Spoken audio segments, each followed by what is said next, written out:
Ag'ekiro leero tugatandise n'abyobwekwerinda abalondodde ababbi ne bakubako amasasi agamuse. Ono yalabiddwako mu Katambi ng'abba emmotoka ekika kya RAV4 era bino byonna bibadde kyebando mu ggombolola mu Myuka e Wakiso.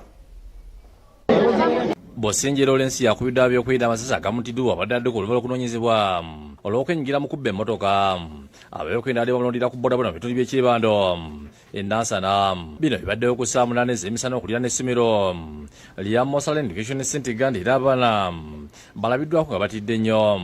Abirabiddeko n'agabye bannyonnyodde bwe bati. Era ffe tubalya tumanya aleese omusabaze n'agenda eri. N'amugamba wuuyo omusajja n'ayagala okuyingira eri nti afune ki oba shortcut.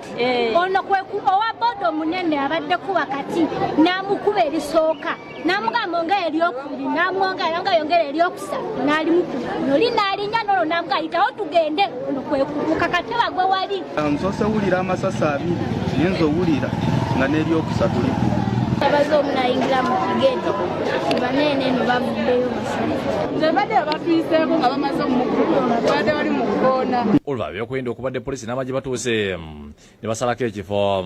Abantu betogedde kunabo kubadde n'obyokwerinda Uganda Christopher Muyimba ne Good Prince Buga boogedde ku kibalabye. Boda bbiri zizze wano nga ziriko abantu abatategerekeka ababadde ku booda endala okukuba oyo omu gwe mulabye afiiridde awo amasasi era bamaze omukuba ne balinnya booda yaabwe ne bakola ki ne bagenda. Omuntu attiddwa tamanyikiddwa mu kitundu era bw'obuuza aba boda abalala ababaddewo nabo balaga tebamukola ki tebamumanyi. Abasajja bano babiri nga babadde batambulira ku pikipiki TVS na UFJ 292P ng'ali bano emmotoka kya RAV4 namba UH 537B gye baba ne bakipakinga Uganda.